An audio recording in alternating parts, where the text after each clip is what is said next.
मुफ्त की रोटी। शाम हो चुकी थी। 8 साल का जय अपनी दादी रीता जी के साथ हर शाम को मंदिर जाया करता था।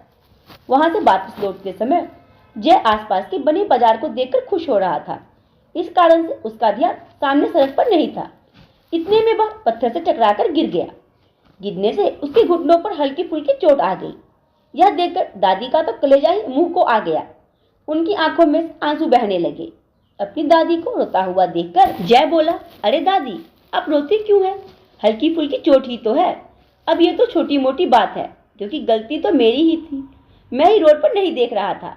जय की बात सुनकर दादी अपने आंसू पोंछकर हल्के से मुस्कुरा दी, पर अभी भी उनके चेहरे पर घबराहट थी। जैसे तैसे अपनी घबराहट और जय के साथ घर की तरफ रवाना हुई। और आखिर वही हुआ जिसका उन्हें डर था। घर में घुसते ही बरामदे में बैठी जय की मम्मी अर्थात रीता जी की बहू ने जब जय के घुटनों की तरफ देखा तो उसका गुस्सा साथ में आसमान पर पहुंच गया और वह लगभग चिल्लाते हुए ही बोली, यह क्या माँ जी, आपने आज भी जय का कोई ध्यान नहीं रखा। मेरे बच्चे को चोट लगाकर ले आई। आखिर ध्यान कहाँ रहता है आपका? कितनी बार कह रखा है कि जब भी जय को लेकर जाए तो उसका ध्यान रखिए, लेकिन नहीं, आप तो अपनी मौज मस्ती में लगी रहती हैं। लग गई होंगी जरूर अपने किसी पड़ोसी या दोस्त के साथ बातचीत करने में। गलती मेरी ही है जो मैंने उसे आपके साथ भेज दिया। अपनी बहू की बातें सुनकर पिताजी की आंखों में आंसू आ गए। वह इससे पहले कि कुछ कहती उनकी बहू ने दोबारा चिल्लाना शुरू कर दिया, अब अपने ये झूठे मगरमच्छ के आंसू बहाना बंद कीजिए। सब जानती हूँ मैं आपके नाटक। नहीं मम्मी, दादी की तो कोई गलती ही नहीं थी। वह तो मेरी गलती थी कि चुप कर ज्यादा अपनी दादी का पक्ष लेने लगा है। और आप मेरे बच्चों को भड़काना बंद कीजिए। रोटी हमारी कमाई की खाती है और हमारे ही बच्चे को हमारे खिलाफ भड़काती है। मुफ्त की रोटी पचती नहीं है आपको। ऐसा कहकर वह जय का हाथ पकड़कर उसे अंदर ले गई और रीता जी वही अपने आंसू बहाती रह गई। बार बार बहू के शब्द उनके कानों में गूंज रहे थे। गलती बहू की भी क्या कहे, जब बेटा ही नालायक हो तो। आखिर बेटा ही तो वह पहला शख्स था जिसने उनकी रोटी की कीमत उनसे पूछना शुरू किया था, यह कहकर कि मेरी पत्नी सुबह से रात तक लगी रहती है और आप है कि बस मुफ्त की रोटियां तोड़ती रहती है। थोड़ा बहुत काम नहीं करवा सकती क्या? जबकि रीता जी अपने बेटे मतलब जय को सुबह से शाम तक संभालती थी। यहाँ तक कि घर के कामों में अपनी बहू का बराबर हाथ बढ़ाती थी।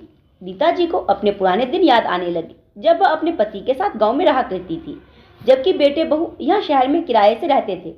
6 महीने पहले रीता जी के पति की मृत्यु हो गई। उसके बाद बार बार गांव न आने की समस्या का समाधान यह निकला कि गांव का मकान बेचकर शहर में एक छोटा सा मकान ले लिया। जब रीता जी ने मकान बेचकर शहर में मकान लिया था तब गांव के लोगों ने खूब कहा था कि मकान अपने नाम पर लो, पर उन्होंने यह सोचकर मकान बेटे के नाम पर ले लिया कि उन्हें सिर्फ 2 रोटी ही तो खानी है। अब मकान उनके नाम पर हो या बेटे के नाम पर क्या फर्क पड़ता है। अब उसी मकान से रीता जी से उनकी रोटी की कीमत पूछी जाती। हर रोज अपने स्वाभिमान के टुकड़े होते देखकर रीता जी का दिल बार बार रोता, पर उन्हें इसका कोई समाधान नजर नहीं आता। कोई और बेटा ये बेटी भी नहीं जिसके पास चली जाए। प्रॉपर्टी के नाम पर सिर्फ यह मकान बचा है जो भी बेटे के नाम से लिया था। अब उस पर मालिकाना हक कैसे जताए? बस ले देकर पेंशन ही आती है जो भी बेटे बहू रख लेते हैं। पर जब इस बार पेंशन आई तो रीता जी ने उसे अपने बेटे बहू को ना देकर अपने पास ही रख लिया। इस पर भी बेटे बहू ने काफी बखेड़ा खड़ा किया, पर इस बार रीता जी टूटने को तैयार नहीं थी। माँ, आखिर तुम इस पेंशन का करोगी क्या? घर का सामान डलवाना है, अब चुपचाप से पैसे दे दीजिए। नहीं, इस बार नहीं। बहुत सुन लिया मैंने, घर का राशन मेरे पैसों से आता है और मुझे ही ताने सुनाए जाते हैं कि मैं मुफ्त की रोटियां तोड़ती हूँ। बस बहुत हुआ, अब और नहीं। अच्छा, तो अब आप हमारे खिलाफ खड़ी होंगी?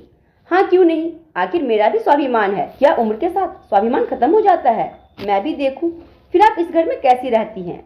यह घर मेरा है, मैं जब चाहे आपको घर से निकाल सकता हूँ। ऐसा करने की सोचना भी मत, इतनी कमजोर भी नहीं हूँ मैं। सुन लिया अपनी माँ को? देखा कैसे कैंची की तरह जुबान चलती है इनकी। मैं कहती हूँ निकालो इन्हें अभी इसी वक्त घर से बाहर। बस बहू, बहुत हो गया। बहुत बोल लिया तुमने और बहुत सुन लिया मैंने। मुझे पता था कि मेरी पेंशन आने के बाद तुम यह सब तमाशा जरूर करोगे, इसीलिए मैंने अपना बंदोबस्त पहले ही करके रखा है। अच्छा, जरा हम भी तो देखें क्या बंदोबस्त कर रखा है। अगर तुम दोनों ने मुझे परेशान किया तो मैं पुलिस की मदद लूंगी। जाइए, आपको जहाँ जाना है। देखें तो पुलिस भी क्या करती है। आखिरकार जब उनके बेटे बहू ने उन्हें जरूरत से ज्यादा परेशान करने की कोशिश की तो उन्होंने एनजीओ और पुलिस की सहायता ली। एनजीओ और पुलिस की सहायता से रीता जी को मकान में एक कमरा दे दिया गया, जहां वह अपनी पेंशन से अपना भरण पोषण करती और स्वाभिमान के साथ रहती है। साथ ही साथ उनके बेटे बहू को भी ताकीद कर दिया गया कि अगर वह दोबारा उन्हें परेशान करते हुए पाए गए तो उनके खिलाफ एक्शन लिया जाएगा। तो रीता जी के इस फैसले के बारे में आपकी क्या राय है, अपने में जरूर दें। और अगर पसंद आई हो तो वीडियो को लाइक, वीडियो शेयर करना ना भूलें।